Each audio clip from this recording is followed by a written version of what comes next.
Assalamualaikum. Hi there.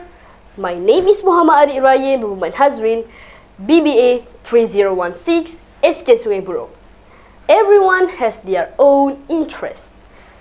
Like me, I am a die-hard fan of Godzilla. I have a collection of Godzilla action figures, t-shirts, and I also like to draw Godzilla characters during my free time. Last but not least, to complete my collection, this is my latest collection, a novel of Godzilla.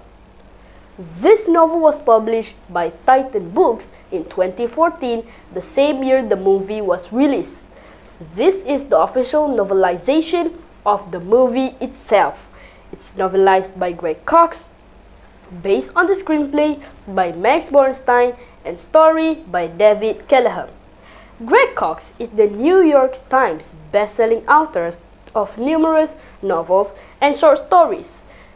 He wrote the official movie novelization of Godzilla, Man of Steel, Daredevil, Ghost Rider, and many more. He has received 3 Scribe Awards from the Associations of Media and the FOSS Award for Life Achievement. For your knowledge, Godzilla character is owned and created by Toho Company Limited from Japan. This little novel is very thick. It contains 300 pages. It contains all the plots, scenes, and dialogues that appear in the movie. It also has the premium and shining cover that has the same picture as the movie poster, and I personally adore with this cover. Inside, there are no pictures.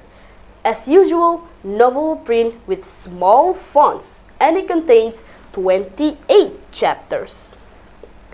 Okay, what is Godzilla? In Japan, they call it Gojira, and it's one of the kaiju, or we call it monsters. Godzilla is a prehistoric reptilian monster awakened and empowered by nuclear radiation.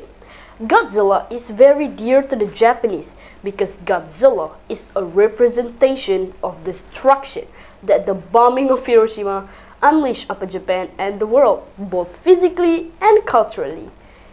It means Godzilla was taking his anger towards human because all we do is screw things up.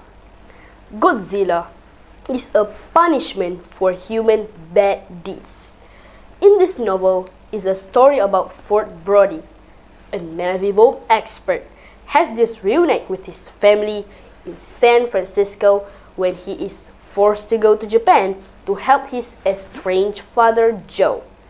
Soon, both men are swept up in an escalating crisis when Godzilla, king of the monsters, arise from the sea to combat malevolent adversaries that threaten the survival of humanity.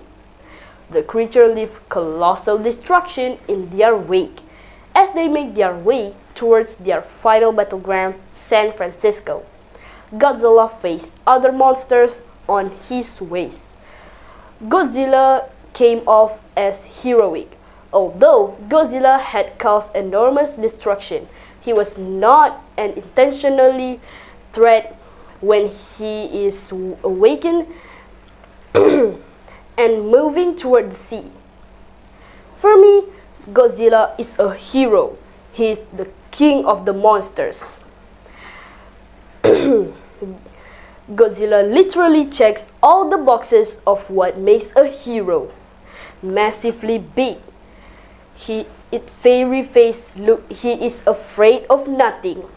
Its body looks so tough and strong. The spine and the long big tail look so gorgeous. He is smart, and the blue laser blast is so powerful. He never hesitates to protect the humanity. He just runs in and throws down, giving it his all, win, lose, or draw. He is willing to sacrifice himself and never gives up in the face of adversity. I've always admired this about this big guy. This novel is full of action. I like the way the storyline is written with so much focus on emotions. I can feel the adrenaline through my reading like I was there, watching the story unfold. That's why I love this novel. I highly recommend of this novel for those who also a fan of Godzilla like me, and for anyone that wants to know more about Godzilla. This is my book review. Thank you. Goodbye.